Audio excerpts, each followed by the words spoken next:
రక్షణలో తండ్రి కుమార పరిశుద్ధాత్మ పాత్రలు ఏమిటి? రక్షణ అనగానే కాపాడుట అనే విషయాన్ని మనం నేర్చుకున్నాం. కాపాడుట లేక కాపాడబడుట, ఈ రెండు అర్థాలు కూడా వస్తాయి. కాపాడుట మరియు కాపాడబడుట అనగా సందర్భాన్ని బట్టి. క్రీస్తు మనలను రక్షించను అనగా ఆయన మనలను కాపాడాడు. మనము క్రీస్తు రక్తము ద్వారా రక్షింపబడిన వాళ్ళము అనగా క్రీస్తు రక్తముచే మనం కాపాడబడిన వాళ్ళము, అలా అన్నమాట. మీరు వాక్యాన్ని బట్టి సందర్భాన్ని బట్టి దాన్ని అర్థం చేసుకుంటూ వెళ్తూ ఉండాలి. Very good. రక్షణ అనే విషయంలో తండ్రి కుమార పరిశుద్ధాత్మల పాత్రలు ఏమిటి? అసలు వారి పాత్ర లేనిదే రక్షణ అనే పదమే లేదు.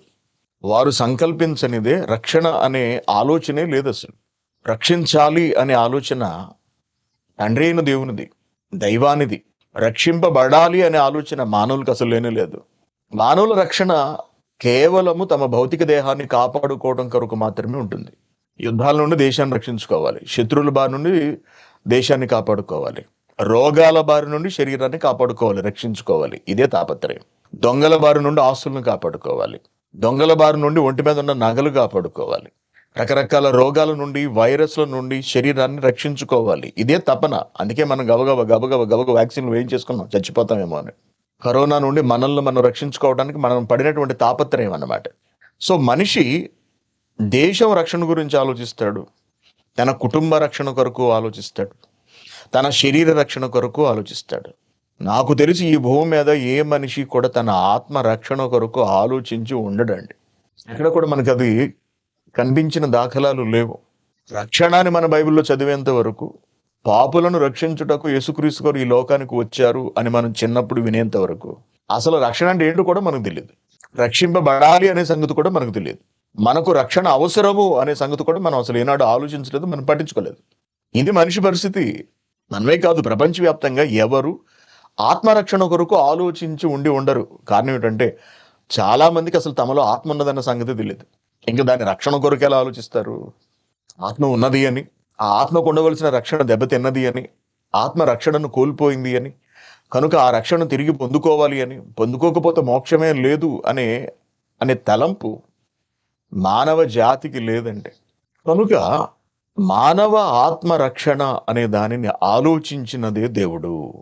సంకల్పం దేవునిది, ఈ ఆలోచన దేవునిది. దేవుడు ఎప్పుడూ కూడా తన ప్రజల కొరకు ఆలోచిస్తూ ఉంటాడు. తన ప్రజలను ఎలా కాపాడాలి అని ఆయన తాపత్రయపడుతూ. యెషయా గ్రంథంలో మనకు ఒక మంచి మాట కనిపిస్తుందండి. యెషయా గ్రంథము 1వ అధ్యాయం 6వ అధ్యాయము 1వ వచనం. రాజైన ఉజ్జియా మృతి నొందిన సంవత్సరమున అత్యున్నత సింహాసనమందు ప్రభు ఆసీనుడై ఉండగా నేను చూచాను. 8వ వచనం. అప్పుడు నేను ఎవని పంపెదను, మా నిమిత్తము ఎవడు పోవును అని ప్రభు సెలవీయగా వింటిని. ఇప్పుడు రాజైన ఉజ్జియా మృతి నొందిన సంవత్సరమున తన ప్రజల దగ్గరకు ఎవరిని పంపించాలి, తన ప్రజలను పరిపాలించే వాళ్ళు ఎవరున్నారు, నేను ఎవరిని పంపాలి అని దేవుడు ఆలోచిస్తున్న పరిస్థితి మనకి ఇక్కడ కనబడుతుంది అన్నమాట. ఎవరైనా ఒక నాయకుడు చనిపోతే, ఒక అధికారి చనిపోతే, ప్రధానమంత్రి కావచ్చు, మరొకరు కావచ్చు, ఆ సింహాసనం ఎవరు ఎక్కాలని ఆలోచిస్తూ ఉంటారు. ప్రజలను ఎవరు సరిగా పరిపాలించగలరు అని ఆలోచించారు. ఆ కుర్చీలో ఎవరు కూర్చోవాలా అని తాపత్రయపడుతూ ఉంటారు. దాని కొరకు రాజకీయాలు చేస్తూ ఉంటారు. సమర్థుడైన నాయకుడు ఎవరున్నారు అని పట్టించుకోరు. అసలు నోట్లో ఆలు లేనివాడు, అక్షరం ముక్కలు రానివాడు కూడా పదవి ఎక్కేద్దామని ప్రయత్నం చేసేవాడు. అందుకే రాష్ట్రాల్లో కానీ కేంద్రంలో కానీ కుర్చీల కొరకు తన్నుకోవడాన్ని మనం చూస్తూ ఉంటామండి. ప్రస్తుతానికి కర్ణాటకలో జరుగుతుంది గొడవ, ముఖ్యమంత్రి ఎవరు కావాలి అన్నది. అంతకుముందు మహారాష్ట్రలో చూసాం, కొందరిని ఉన్నవాడిని దింపేసి ఇంకొకరు ఎక్కిసేయటం. అతనికన్నా ఫలానా వాడు బాగా పరిపాలిస్తాడు అనే ఆలోచన కాదు అక్కడ ఉన్నది. వాడిని లాగేసి నా కుర్చీ ఎక్కేయాలి, అదే వారి ఆకాంక్ష. ఎవరు పరిపాలిస్తే ప్రజలు రక్షింపబడతారు, ఎవరి పాలనలో ప్రజల జీవితం బాగుంటుంది అని ఎవరు ఆలోచించరు. నాకు ఆ సమర్థత ఉన్నదా లేదా అని పట్టించుకోరు. సింహాసనం ఎక్కామా లేదా, అంతవరకు దట్స్ ఇట్. చాలా మంది మంత్రులకు ఇంగ్లీష్ రాదండి. చాలా మంది ఐఏఎస్లకు స్థానిక భాష సరిగ్గా రాదు, వస్తుంది కానీ సరిగా రాదు. మంత్రుల కార్యకలాపాలన్నీ ఐఏఎస్లతోనే, సెక్రటరీలతోనే ముడిపడి ఉంటాయి. స్థానికంగా కలెక్టర్లతో ముడిపడి ఉంటాయి, ఎస్పీలతో ముడిపడి ఉంటాయి. ఇతనికి ఇంగ్లీష్ రాదు, వీళ్ళకేమో సరిగా భాష రాదు, స్థానిక భాష రాదు. అంటే రాజకీయ నాయకుడు కావడానికి తగిన అర్హతలు అంటూ ఏమీ లేవు. కనీస విద్యార్హత ఎంత ఉండాలి అన్నది ఏమి లేదు. మరి కనీస విద్య కూడా లేనివాడు ప్రజలను ఎలా కాపాడగలడు, ఎలా రక్షించగలడు, ఎలా పరిపాలించగలడు? ఉదాహరణకు మిలిటరీలో పనిచేయాలనుకోండి, సైనికుడిగా పనిచేయడానికి అతనికి కొంత శరీర దారుఢ్యం ఉండాలి. ఇంత హైట్ ఉండాలి, ఇంత ఛాతి ఉండాలి, పొట్ట ఉండకూడదు, ఇన్ని కిలోమీటర్లు పరిగెత్తగలగాలి. ఇవన్నీ ఉంటాయి. ఎందుకంటే ప్రజలను రక్షించే బాధ్యత అతడు తీసుకుంటున్నాడు కాబట్టి. అలాగే పోలీసు సెలక్షన్ కూడా మనకు తెలుసు. పోలీసులు అంటే రక్షక భటులు. రక్షక భటుడు ప్రజలను రక్షించేవాడు. సైనికుడు అంటే దేశాన్ని రక్షించేవాడు. రక్షకులు వీళ్ళందరూ కూడా. పోలీస్ సెలక్షన్ కూడా ఎలా ఉంటుందో మనకు తెలుసు. అంటే కింది స్థాయి వాళ్ళ గురించి నేను మాట్లాడుతున్నాను. సబ్ ఇన్స్పెక్టర్ నుండి క్రిందకు సెలక్షన్స్ ఎలా ఉంటాయి అన్నది. ఆ పైకి దేహదారుఢ్యం గురించి పట్టించుకోరండి. ఇంత హైట్ ఉండాలి, ఇంత పర్సనాలిటీ ఉండదు, అది ఉండదేక. ఎందుకంటే డిఎస్పీ ఆ పైకి వెళ్ళేటప్పటికి ఓన్లీ బుర్రతోనే పని, ఒంటితో పని ఉండదు వాళ్ళకు. కింద వాళ్ళకి మాత్రం దేహం అవసరం అవుతుంది కనుక వాళ్ళకు దేహదారుఢ్య పరీక్షలు ఉంటాయన్నమాట. లావుగా పెద్ద పొట్టేసుకుని ఉన్నవాడు ప్రజలను ఏం కాపాడుతాడండి? ఎవరి మెడలో ఉన్న ఆడ మనిషి మెడలో చైన్ తెంపుకుని ఎవరిని పరిగెడతాడు అనుకోండి. ఈ పొట్టతో కానిస్టేబుల్ ఏం పరిగెడతాడు చెప్పండి? మీరు ఆలోచించండి ఒకసారి. ఇలా దేశ రక్షణ, ప్రజారక్షణ, దానికి కావలసిన అర్హతలు. కానీ ప్రజలను అధికారులు కాకుండా నాయకులు పరిపాలించే విషయం దగ్గరికి వచ్చేటప్పటికి సమర్థులా కాదా అని ఎవ్వరూ పట్టించుకోరు. ప్రజలను కాపాడగలడా లేడా అని ఎవరు పట్టించుకోరు. అని తన ప్రజల రక్షణ గురించి దేవుడే ఆలోచిస్తాడు. ఇక్కడ అదే ఆలోచిస్తున్నాడు అన్నమాట. ఉజ్జియా తర్వాత సమర్థులు ఎవరు, నేను ఎవరిని పంపించాలి అన్నది దేవుని తాత్పర్యంగా మనం ఇక్కడ భావించవచ్చు. భౌతిక సంబంధమైన రక్షణ గురించి దేవుడు ఆలోచించాడు. ఇశ్రాయేలీలకు రక్షకులను ఏర్పాటు చేశాడు. ఇది గత వారం మనం చూసామా? ఇశ్రాయేలీలకు దేవుడు రక్షకులను ఏర్పాటు చేశాడు. ఆ రక్షకులు ఇశ్రాయేలీ ప్రజలను కాపాడారు, వారి భూభాగాలను కాపాడారు. అంతవరకు బాగుంది. మరి వారి బ్రతుకు సంగతి ఏమిటి అనగా, వారి ఆత్మ బ్రతుకు సంగతి ఏమిటి, వారి మోక్షం సంగతి ఏమిటి? వారి ఆత్మ నాశనానికి వెళ్ళిపోతుంది కదా, మరి దాని విషయం ఏమిటి? తమ ఆత్మ నాశనానికి వెళుతుంది కదా అని ఆలోచించి భయపడి తమ ఆత్మను పరమాత్ముని చెంతకు చేర్చుకోమని, నీ చెంతకు చేర్చుకో మహాత్మా అని అడిగిన వాళ్ళు మనుషుల్లో ఎవరు కనపడరండి. ఆ ఆలోచన మనిషికి లేదు కాబట్టే దేవుడే మానవ రక్షణ గురించి ఆలోచించాడు. ఇక్కడ మానవ రక్షణ అనగా ఆత్మరక్షణ. ప్రకృతి వైపరీత్యాల నుండి దేవుడు ఎప్పటికప్పుడు రక్షిస్తూనే ఉంటాడు మానవాళిని. ఆ విషయం మనకు ఎలాగో తెలుసు. భయంకరమైన తెగుళ్ళు ఒంటికి సోకకుండా దేవుడు మానవ దేహంలో వ్యాధి నిరోధక శక్తిని, రక్షణ వ్యవస్థను ఏర్పాటు చేశాడు. అది కూడా మనకు తెలుసు. మరి ఆత్మరక్షణ, అది కూడా ఆయనే ఏర్పాటు చేశాడు. ఆత్మ రక్షింపబడాలి. ఎక్కడి నుండి రక్షింపబడాలి? అగ్నిగుండం ఉండగా నరకము, నిత్య శిక్ష నుండి రక్షింపబడాలి, కాపాడబడాలి, తప్పించబడాలి. అలా తప్పించబడాలి అంటే ప్రతి మనిషి బాప్తిస్మం తీసుకోవాలి. బాప్తిస్మం తీసుకోవాలి అంటే ఎవరో ఒకరి నామాన తీసుకోవాలి. ఎందుకంటే బాప్తిస్మం రక్షించేది. బాప్తిస్మం ఇప్పుడు మిమ్మల్ని రక్షించుతున్నది అంటాడు. బాప్తిస్మం ద్వారా రక్షణ వస్తుంది. బాప్తిస్మానికి ఆధారం ఎవరు? బాప్తిస్మం అనగా ముంచుట, సమాధి చేయబడుట, పాతిపెట్టుట మనకు తెలుసు. మరి సమాధికి, ముంచుటకు ప్రాతిపదిక ఏమిటి, ఎవరు అని మనం ఆలోచిస్తే తప్పనిసరిగా ఎవరో ఒకరు ఉండాలి. ఒకరి ద్వారా రక్షణ రావాలి అంటే, ఒక వ్యక్తి ఇతరులను రక్షించగలిగే సమర్థుడై ఉండాలి అంటే ఆ వ్యక్తి మొట్టమొదటి పరిశుద్ధుడై ఉండాలి. అతని రక్తం పరిశుద్ధమైనదై ఉండాలి. అనగా వ్యక్తి పాపరహితుడై ఉండాలి. ఇది రక్షణకు ప్రాతిపదిక. భూమి మీద అటువంటి వాళ్ళు ఎవరు ఉన్నారు? ఎవరు లేరు.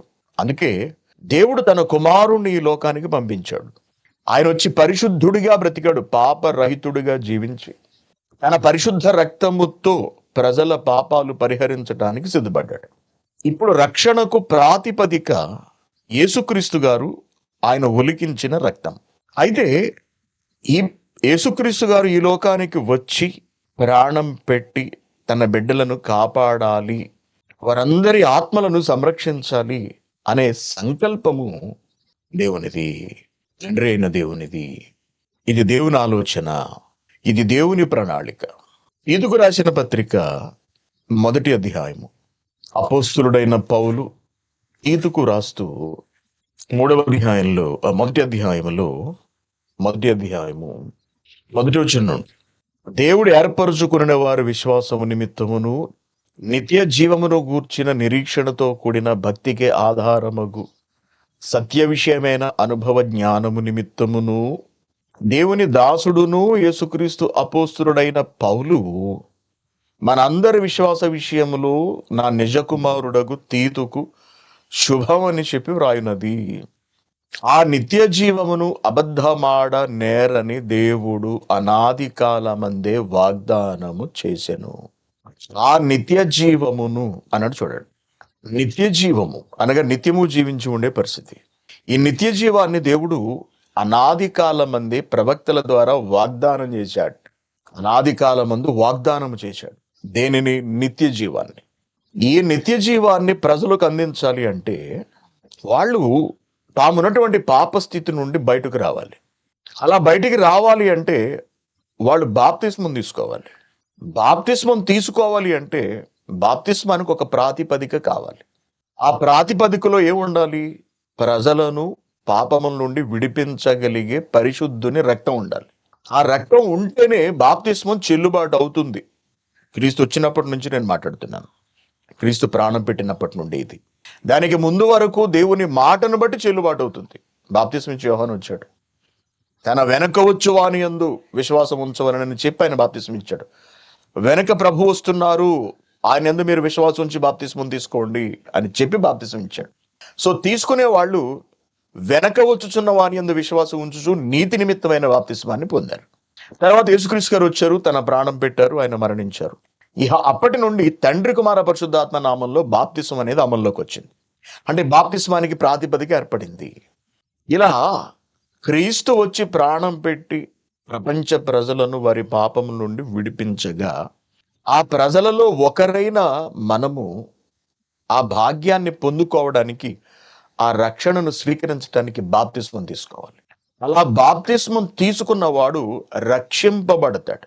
దేని నుండి రక్షింపబడతాడు? దేని నుండి రక్షింపబడతాడు? శిక్ష నుండి రక్షింపబడతాడు. అదే కదా ప్రభు చెప్పింది 16వ అధ్యాయము 15వ వచనం.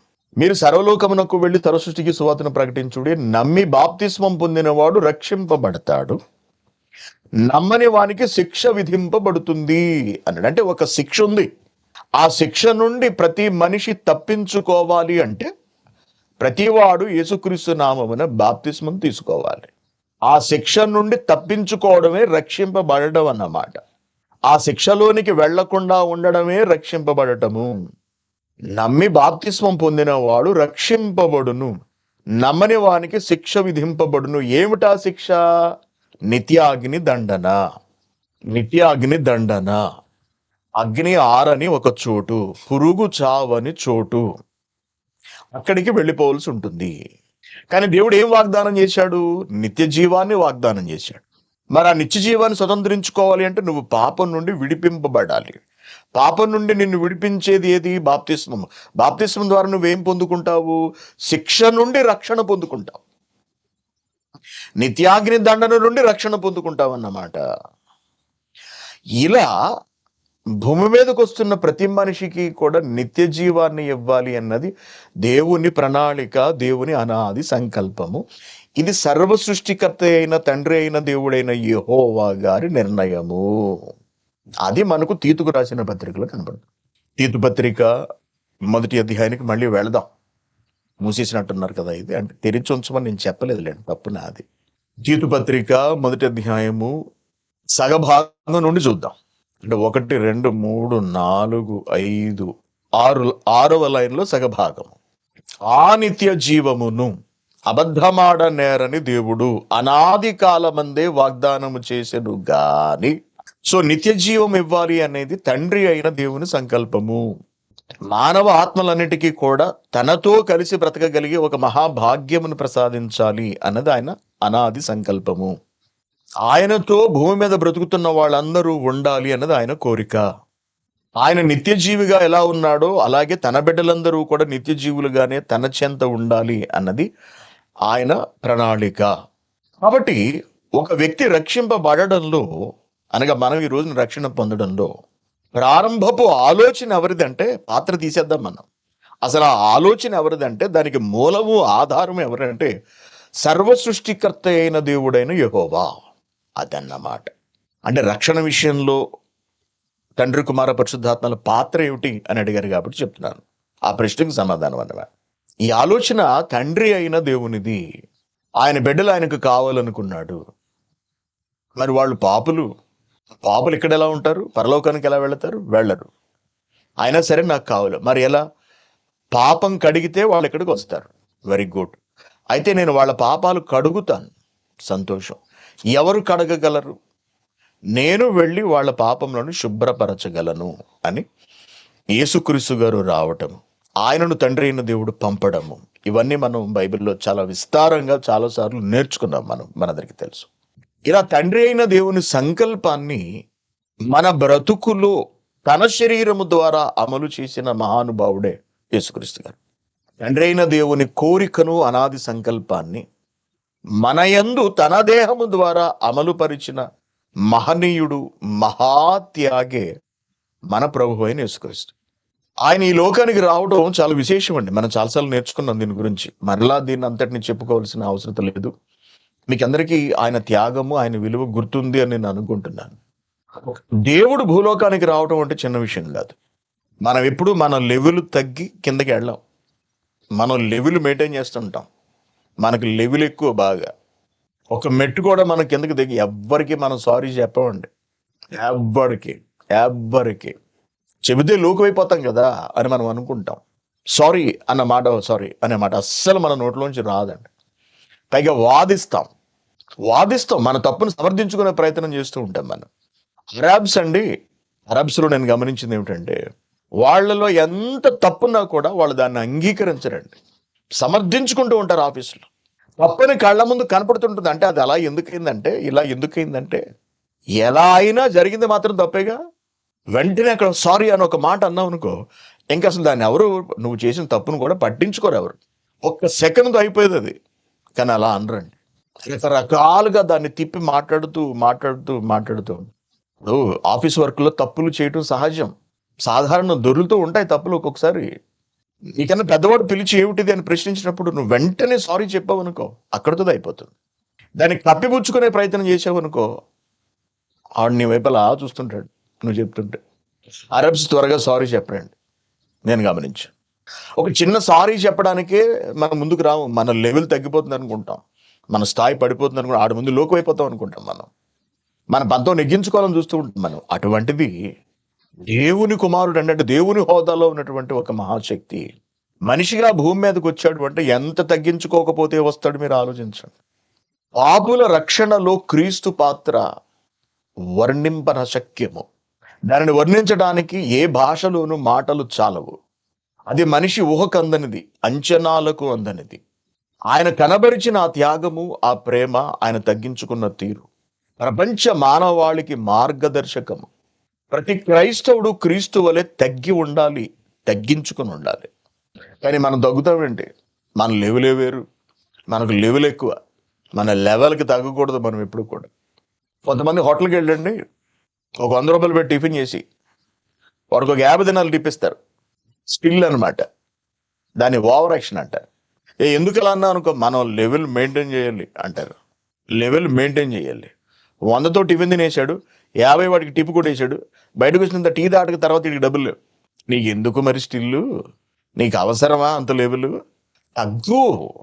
తగ్గి ఉండు. అతడికి ఎంతో కొంత ఇవ్వు. ఇవ్వాలన్నా మంచి మనస్సు నీకుంది, సంతోషం. ధారాళంగానే ఇచ్చావు, సంతోషం, మంచిదే, కాదని అనట్లేదు. అంత ఓవర్ యాక్షన్ అవసరం లేదంటాను. ధారాళంగా ఇవ్వడంలో కూడా ఒక పరిమితి ఉండాలి.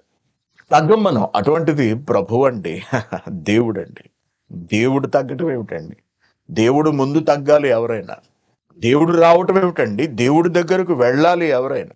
దేవుడు మన కొరకు ప్రాణం పెట్టడం ఏమిటండి? దేవుని కొరకు ప్రాణం పెట్టాలి ఎవరైనా. ఎందుకంటే ప్రాణం పోసింది దేవుడు కాబట్టి. అటువంటిది దేవుడు తన్ను తాను తగ్గించుకుని మనిషిగా ఈ లోకానికి రావటం, మనిషి దగ్గరకు రావటము, మనిషి కొరకు ప్రాణము పెట్టడము, ఇదొక వింతండి. ప్రపంచ చరిత్రలో ఇంచుమించు 6,000-7,000 సంవత్సరాల మానవ పరిణామ చరిత్రలో, మానవ చరిత్రలో ఇది ఒక అపురూపమైన, మనిషి మేధస్సుకు అందని, మనిషి జీర్ణించుకోలేని, అంటే దేవుని సంకల్పం ఉంటే తప్ప, దేవుడు ఆకర్షిస్తే తప్ప జీర్ణించుకోలేని ఒక కఠినమైన నిజం అండి. కఠినమైన నిజం అన్నమాట. దానిని బట్టే క్రీస్తు గొప్పతనం ఏమిటి, ఆయన పాత్ర ఏమిటి అన్నది మనకి ఇక్కడ అర్థమైపోవాలి. కాబట్టి మానవ ఆత్మలను రక్షించడంలో యేసుక్రీస్తు గారి పాత్ర అపురూపము, అసాధారణము, అతి ప్రత్యేకము, వర్ణనాతీతము, అనిర్వచనీయము, సమస్తమునకు రక్షణకు ఆధారము, దేవుని తలంపులకు క్రియారూపము,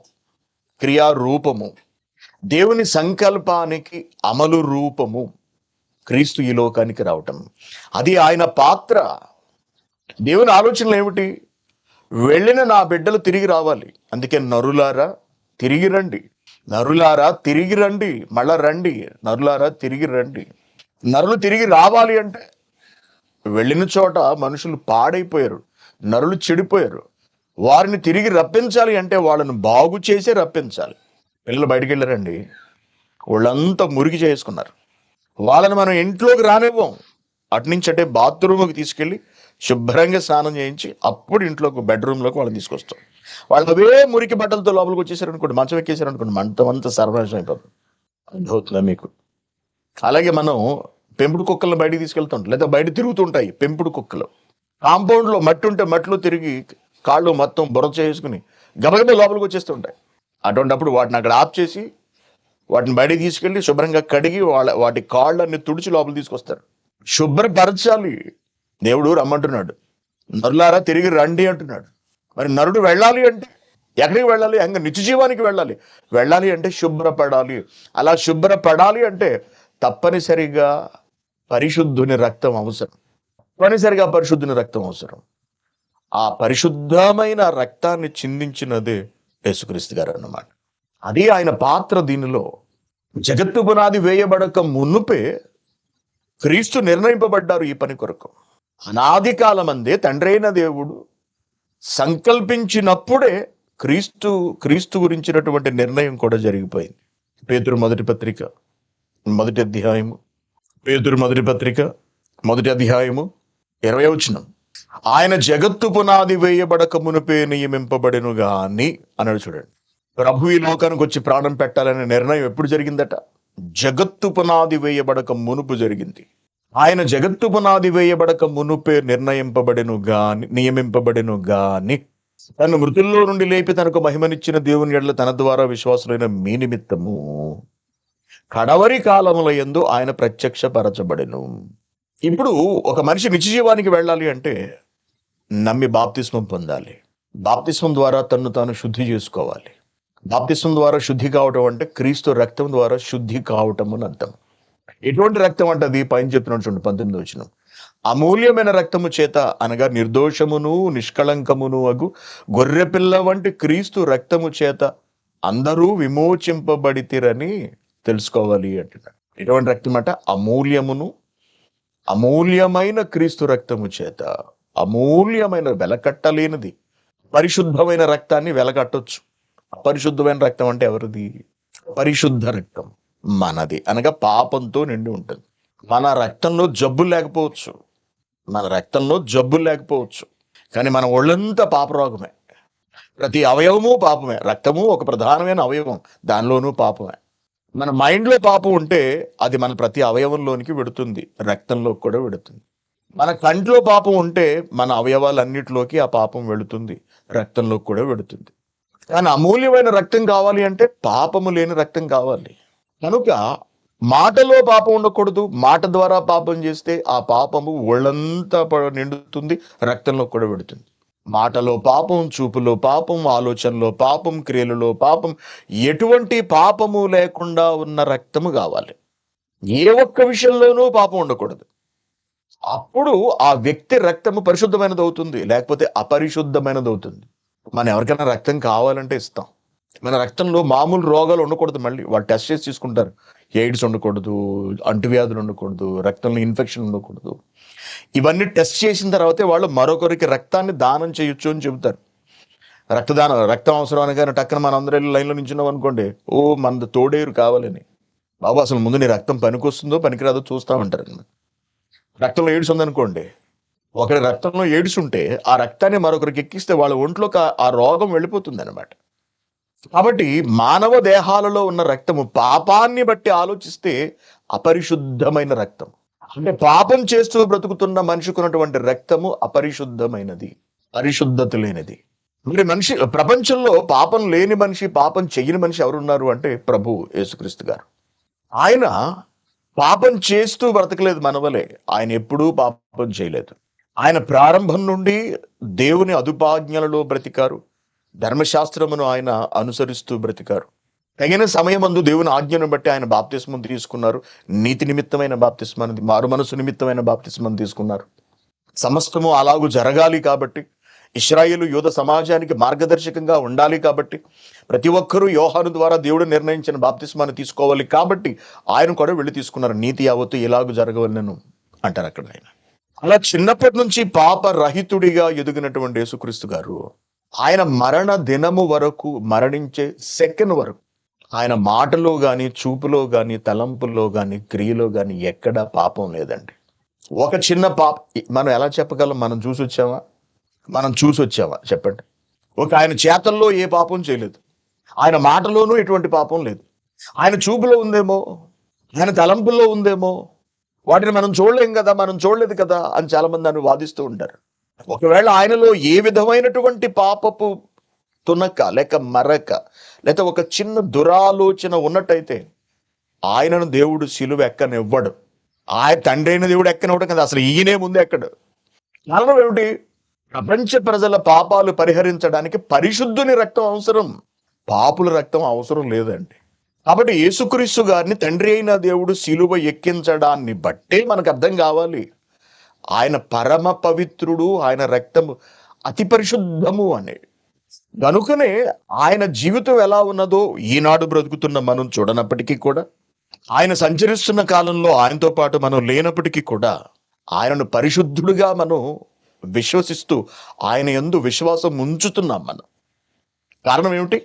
పరమాత్ముడు తీసుకున్నటువంటి నిర్ణయం అంత గొప్పది కాబట్టి. ఆయనను సిలువ ఎక్కించారంటే మరక లేనివాడు, మచ్చలేనివాడు, కల్మషము లేనివాడు, పాపమంటనివాడు, పాపం ఆలోచించనివాడు, పాపము చూడనివాడు, పాపము చెయ్యనివాడు, పాపం జరిగించనివాడు. అందుకే ఆ రక్తాన్ని ఎలా పోల్చాడు? అమూల్యమైన రక్తము చేత అనగా నిర్దోషమును నిష్కళంకమును అగు గొర్రెపిల్ల వంటి క్రీస్తు రక్తము చేత మీరందరూ విమోచింపబడ్డారు. విమోచనకు కావలసినది పరిశుద్ధ రక్తము. ఆ రక్తాన్ని ధారపోసినది యేసుక్రీస్తు గారు. సో ప్రభువు త్యాగము చేయకపోతే ప్రపంచ మానవాళికి రక్షణ అనే భాగ్యం లేదు. కనుక ఆయన పాత్ర ఒక బలమైనటువంటి పునాది వంటిదని మనం చెప్పుకోవాలి. బలమైన పునాది వంటిది అది. దానిపైనే మన భక్తి జీవితం నిర్మితమవుతుంది, మన రక్షణ జీవితం నిర్మితమై కొనసాగుతుంది. క్రీస్తు రక్తమే ఆధారం, క్రీస్తు త్యాగమే ఆధారం. అసలు క్రీస్తు లేక యేసు అనే పదమే లేకపోతే రక్షణ అనే పదానికి నిర్వచనమే ఉండదు ఈ ప్రపంచంలో. ఏవో లోక సంబంధమైన రక్షణలు ఉంటాయి అంతే. సైనిక రక్షణ, ప్రభుత్వ రక్షణ, వ్యాధుల నుండి రక్షణ, దేశ రక్షణ, ఇవి మాత్రమే ఉంటాయి. ఆత్మరక్షణ అనే పదము అసలు ప్రపంచమునకు తెలియకపోనన్నమాట. క్రీస్తే లేకపోతే అది ఆయన విలువ, అది ఆయన గొప్పతనం. ఇకపోతే పరిశుద్ధాత్మ గారి పాత్ర ఏమిటి మన రక్షణలో? ప్రతి విషయంలోనూ ఒక ఆత్మరక్షణకు తండ్రి సంకల్పం ఎలా ఉన్నదో, క్రీస్తు త్యాగం ఎలా ఉన్నదో, పరిశుద్ధాత్మ గారి క్రియ కూడా అలాగే ఉంటుంది. మన రక్షణకు తండ్రి అయిన దేవుడు ప్రారంభమైతే, ఆయన సంకల్పిస్తే దానిని అమలు పరిచినది యేసుక్రీస్తు గారు అయితే, రక్త తర్పణ ద్వారా దానిని స్థాపించినది, రక్షణను ఈ లోకంలో స్థాపించినది యేసుక్రీస్తు గారు అయితే, ఆ రక్షణ నిలిచి ఉండి మరణ దినము వరకు కొనసాగేటట్టుగా నడిపించేది పరిశుద్ధాత్మ గారు. బాప్తిస్మం ద్వారా మనం పొందుకున్నటువంటి రక్షణను మరణ దినము వరకు నిలిపి ఉంచి నడిపించేది యేసుక్రీస్తు గారు. యేసుక్రీస్తు గారి త్యాగము మన రక్షణలో ఎంతుందో పరిశుద్ధాత్మ గారి త్యాగం అంతకన్నా ఎక్కువే ఉన్నది ఒక రకంగా చెప్పుకోవాలి అండి. అంతకన్నా ఎక్కువ. యేసుక్రీస్తు గారు మనల్ని రక్షించడానికి మానవ ఆకారంలో ఈ లోకానికి వచ్చారు. దేవునితో సమానంగా ఉండుట విడిచిపెట్టకూడని భాగ్యం అని ఎంచుకొనక ఆయన ఈ లోకానికి వచ్చారు. ఆయన బిడ్డలను కాపాడటమే పరమావధిగా భావించి ఆయన వచ్చారు. సంతోషం. ఆయన కార్యం భూమి మీద 33 ఏళ్లలో పూర్తయిపోయిందండి. 33 years. 33 ఏళ్లలో అంతిమంగా ఘోరమైన శ్రమ అనుభవించి పూర్తి పూర్తి చేసుకున్నారు ఆయన. అది పూర్తి అయిపోయింది. ఇక ఆ తర్వాత శ్రమ ఎవరికంటే పరిశుద్ధాత్మ గారికి. ఎందుకంటేనండి, మనం ఒక ఇంట్లో అద్దెకి వెళదాం అనుకున్నాం. టులెట్ బోర్డు ఉంది. లోపలికి వెళ్ళాం. రండి ఇల్లు చూపిస్తామన్నారు. ఇంట్లోకి వెళ్ళాం. ఇంట్లోకి వెళ్ళేటప్పటికి పైనుండి పెచ్చులు ఊడిపోతూ, స్లాబ్ పెచ్చులు ఊడిపోతూ, పైనుండి బాత్రూమ్ వాటర్ కారుతూ, గోడలన్నీ మరకలైపోయి, ఆ బాత్రూమ్ పై పై ఫ్లోర్ వాళ్ళ బాత్రూమ్ నీళ్లు మన మీద వలుకుతూ, కింద మొత్తం గోడలన్నీ కూడా ఎక్కడికక్కడ పుచ్చిపోయి, ఎలకలు తిరుగుతూ, చుంచులు తిరుగుతూ, బొద్దింకలు తిరుగుతూ, కంపు కొట్టుకుంటూ, ఆ ఆ డోరు ఆ గోడకు పక్కనే పెద్ద డంపింగ్ యార్డ్ ఉంది. ఇది చెత్త పడేసి యార్డ్. ఆ యార్డ్లోంచి భయంకరమైన దుర్గంధం, వాసన, కుళ్ళు వాసన వస్తుంది. సరిగ్గా ఆ ఇంటి వెనుక శ్మశానం ఉంది. ఆ శ్మశానంలో శవాలను కాలుస్తున్నారు. అంతేకాదు, చచ్చిపోయిన ఈ గేదెలను వీటన్నిటిని పట్టుకొచ్చి అక్కడే పడేసేస్తున్నారు. ఆ వాసనంతా ఇంట్లోకి వస్తుంది. అటువంటి భయంకరమైన పరిస్థితుల్లో ఉన్నటువంటి ఒక రూములోకి మనం వెళ్ళి బ్రతకాలి. బ్రతకగలవా? బ్రతకగలవా? మీరు చెప్పండి ఒకసారి. సాధ్యమైందని ఇప్పుడు మనం ఏదైనా డస్ట్బిన్ పక్క నుంచి వెళుతున్నాం అనుకోండి, ముక్కు మూసుకుని అది దాటేసేంత వరకు ముక్కు మూసుకుని ఉంటే దాటిన తర్వాత తీసేస్తాం మనం. ఆ కంపు మన ముక్కులోకి రానివ్వం. ఇకపోతే మన ఇంట్లో డస్ట్ని, చెత్తని ఎంతటినీ కూడా ఎప్పటికప్పుడు బయట పారేసేస్తుంటాం. ఇంట్లో ఉంచుకో, ఎందుకంటే కంపు తట్టుకోలేం. మురికిగా ఉన్న చోట మనం బ్రతకలేం. దుర్గంధం ఉన్న చోట మనం జీవించలేం. చాలా కష్టం. అటువంటిది పరిశుద్ధాత్మ గారు ఈ లోకానికి వచ్చారు. ఎలా వచ్చారు? ఆత్మరూపిగా వచ్చేశారు. శరీర రూపిగా రాలేదు. శరీర రూపిగా వస్తే యేసుక్రీస్తు గారు శరీర రూపంతో వచ్చారు. అది ఆయన వరకే పరిమితం. ఆయన ఒక్కడిగా బ్రతికాడు, మరణించారు, వెళ్ళిపోయారు. అక్కడితో అయిపోయింది అది. కానీ పరిశుద్ధాత్మ గారు మానవ రూపిగా రాలేదు, అలా పంపబడలేదు. ఆయన ఆత్మరూపిగా వచ్చారు. ఆత్మ ఎక్కడ ఉండాలి? ఆత్మ కొలువు తీరే చోటేది? మానవ దేహము, దానిలోని హృదయం. ఇప్పుడు పరిశుద్ధాత్మ గారు వచ్చి ఎక్కడ ఉండాలి? దేవుడు ఎక్కడికి పంపించాడు? మన హృదయములలోనికి పంపెను అంటాడు. దేవుడు ఆయనను మన హృదయములలోనికి పంపెను. గలతీయులకు రాసిన పత్రిక 4వ అధ్యాయము. గలతీయులకు రాసిన పత్రిక 4వ అధ్యాయము 6వ వచనం. మరియు మీరు కుమారులై ఉన్నందున నాయనా తండ్రి అని మొర్రపెట్టు తన కుమారుని ఆత్మను దేవుడు మన హృదయములలోనికి పంపెను అన్నాడు. చూడండి, మన హృదయం ఎలా ఉంటుంది?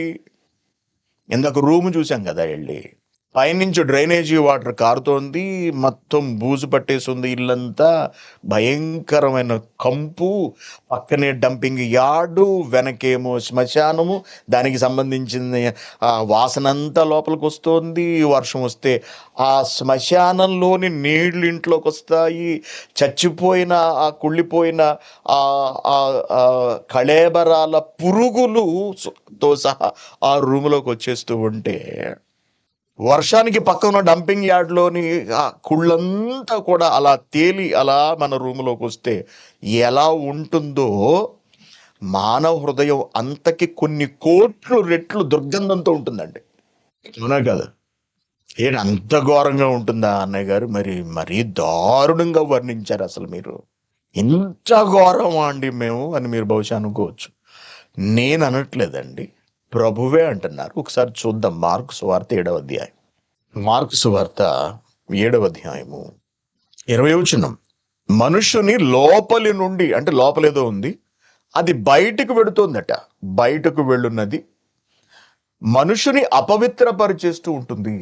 మనుషుని లోపలి నుండి అంటే ఎక్కడి నుండి? కడుపులోంచా?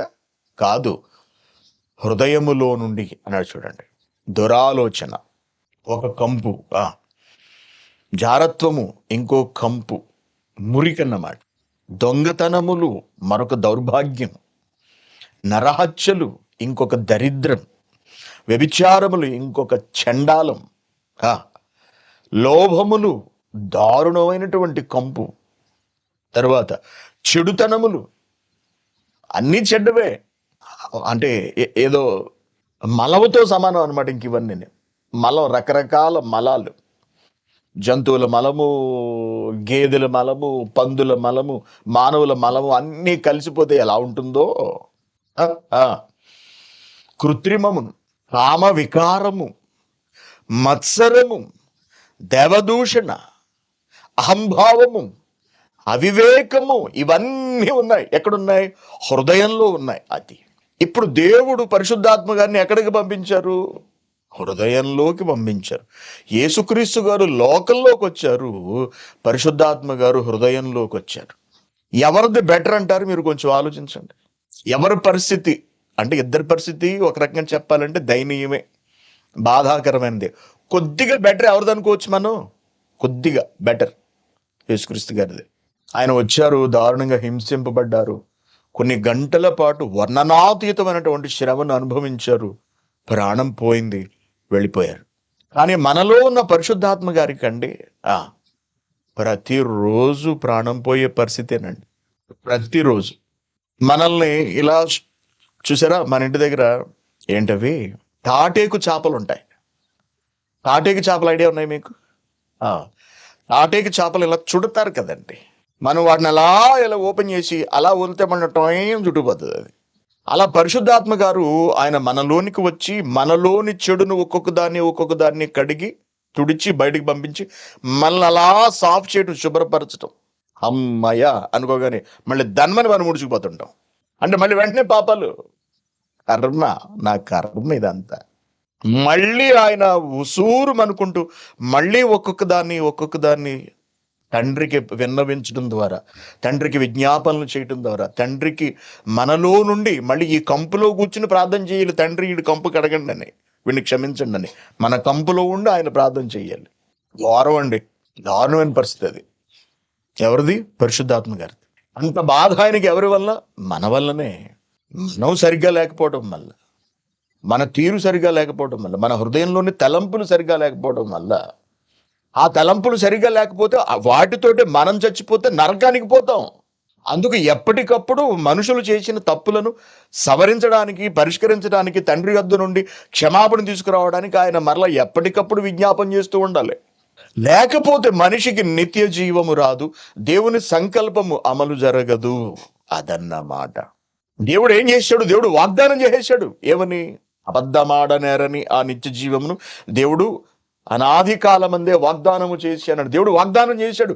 ఇప్పుడు ఆయన వాగ్దానం ఆయన పిల్లల ఎడల నెరవేరాలి అంటే, మనమందరము నిత్య జీవానికి వెళ్ళాలి అంటే, అనగా మనమందరము నిత్యాగ్రంథన నుండి రక్షింపబడాలి అంటే, మన రక్షణ జీవితం మరణదినం వరకు కొనసాగాలి అంటే, పరిశుద్ధాత్మ గారు అతి బరువైన, అతి కీలకమైన, అనితర సాధ్యమైన, అంటే ఇక మరొకరి వలన కానిదనమాట, అనితర సాధ్యమైన బాధ్యతను భుజానకెత్తుకుని మొయ్యాల్సిందే.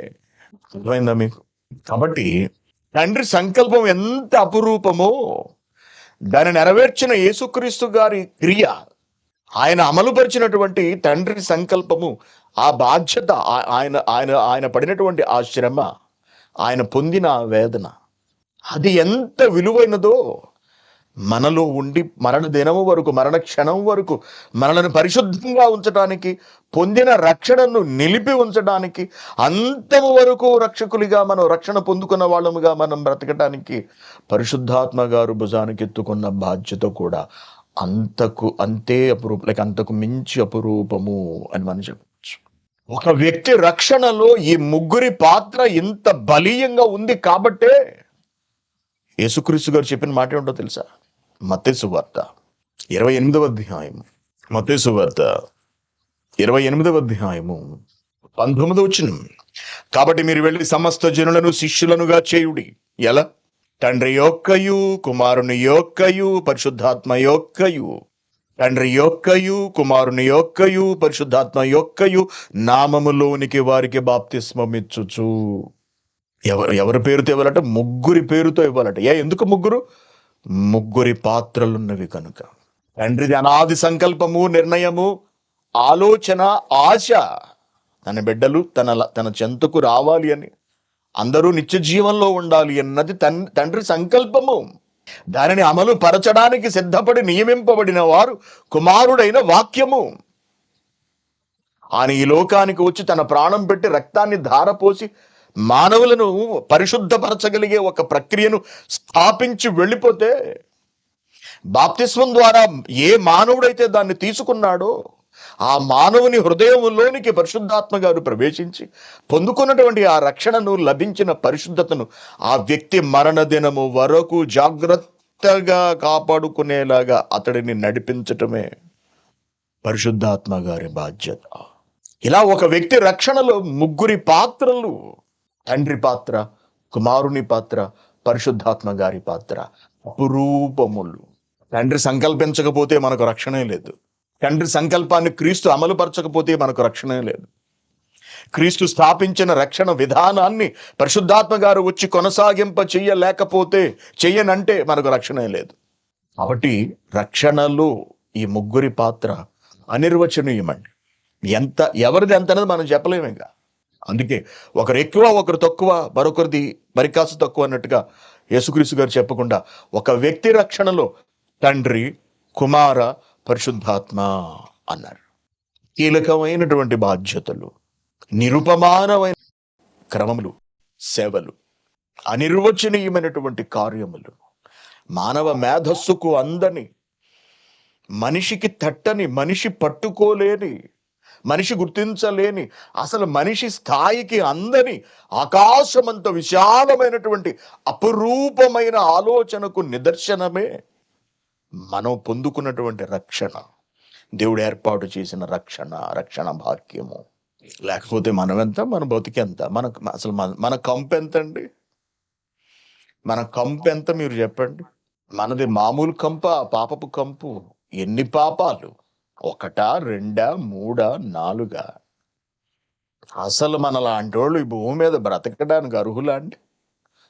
చంపి అవతల బాడి చేయడా దేవుడు? అసలు ముక్కల కింద నరికేసి తగలబెట్టేసి బూడిది కూడా కనపడకుండా ఉఫ్ఫని వదిలేస్తాడంతే, గాల్లో కలిసి. అసలు వేడిడంటే బూడిది కూడా లేదు, కానీ బూడిది కూడా లేదంట.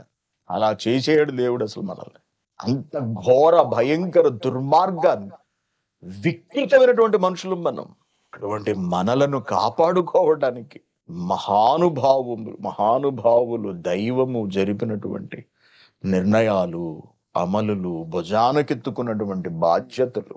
ఎవడని మంచోడు కాకపోతే వాడినే మన రూమ్లో పెట్టుకోమను. నలుగురిని చంపేసి వాడు జైలుకి వెళ్ళి బెయిల్ మీద బయటకు వచ్చిన నువ్వు ఇంట్లో పెట్టుకుంటావా? బెయిల్ మీద వచ్చినవాడిని పెట్టుకుంటావా? ఒకడు పచ్చి వ్యభిచారం తెలిసింది, ఇంట్లో పెట్టుకుంటావా? పచ్చి తాగుబోతని తెలిసింది, తెచ్చి రూమ్లో పెట్టుకుంటావా? డ్రగ్ అడిక్ట్ అని తెలిసింది, తెచ్చుకుని ఇంట్లో పెట్టుకుంటావా? లేకపోతే నువ్వు వెళ్ళి వాళ్ళ ఇంట్లో ఉంటావా? మా ఇంట్లో మీకు ఫ్రీగా రూమ్ ఇస్తాం రండి అన్న. చాలా సంతోషమండి. నిజంగా ఈ రోజుల్లో ఉచితంగా రూమ్ ఇవ్వడం ఎవరిస్తారు చెప్పండి అని చెప్పి మనం మూటముళ్ళు సర్దుకుని లోపలికి వెళ్ళిపోయాం. చక్కటి రూమ్, ఏసీ ఉంది, చక్కటి కిచెన్, అన్నీ బాగున్నాయి, హ్యాపీగా ఉన్నాం. రండి, మీ ఏమన్నా మీ ఇంటికి పిల్లరా మమ్మల్ని ఎప్పుడు అన్నాడు. సరే రండి, మా ఇంట్లోకి రండి అన్నాడు. లోపలికి వెళ్ళాం. వరసగా AK-47 తుపాకులు, ఇటు పక్కన వరసగా బాంబులు. ఇవేంటండి అన్నాం. ఇవన్నీ ఒంటికి కట్టుకుని పేల్చుకోవడానికి సిద్ధం చేసిన బాంబులు. ఇవేంటన్నా? ఇవన్నీ తుపాకులు మారణ హోమం సృష్టించడానికి మేము ఎప్పుడూ సిద్ధంగా ఉంటాము. మీరేం టెన్షన్ పడాల్సిన అవసరం లేదు, మా ఇంట్లో మీరు ఫ్రీగా ఉండండి, ఇల్లు మీదనుకోండి అన్నాడు. అటువంటి ఇంట్లో మనం ఉంటామా అండి? ఉంటామా? మీరు చెప్పండి. అడుగడుగున బాంబులు, అడుగడుగున తుపాకులు, డ్రగ్స్ తీసుకుని ఊగిపోతున్న వాళ్ళు ఎక్కడికక్కడ. క్షణాల్లో ఖాళీ చేసేస్తాం. కారణం ఏంటో తెలుసా? గబుక్కుని పోలీసుడు వచ్చాడు అనుకోండి, తప్పు మనం చేయకపోయినా ఇమ్మీడియట్గా లోపల చేస్తాడు మనల్ని. బాగోని చోటే నువ్వు ఉండవే, మంచివాళ్ళు కాని వాళ్ళ దగ్గర నువ్వు ఉండవే. అటువంటిది మనలో పరిశుద్ధాత్మ గారు, మన హృదయంలో పరిశుద్ధాత్మ గారు ఉన్నారు అంటేనండి అసలు నిజంగా మన హృదయంలోని చెడుతనాన్ని బట్టి ఆయన అనుభవించే క్షోభ అలాగే ఉంటుంది అని మనం అర్థం చేసుకోవచ్చు. అయినప్పటికీ కూడా మనల్ని మార్చడానికే, మన తరపున క్షమాపణను తీసుకురావడానికి ఆయన నిరంతరము ప్రయత్నిస్తూ ఉంటారు.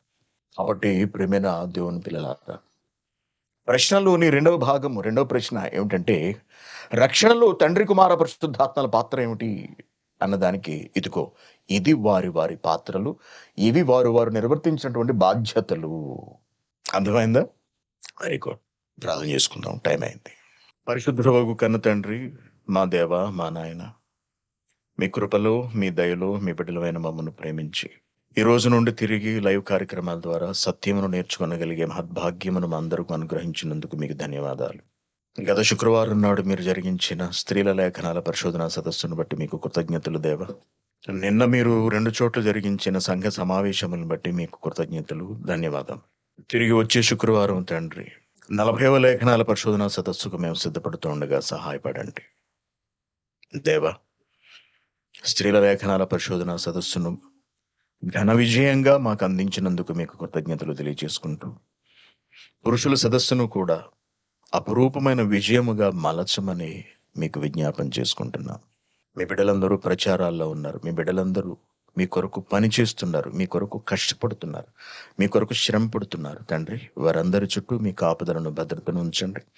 ప్రచారంలో ఎవరికి ఎటువంటి ఆటంకము, ఇబ్బంది కలగకుండా మీ మీ కాపుదలను, మీ భద్రతను వారి చుట్టూ ఉంచమని ప్రాధేయపడుతున్నాను.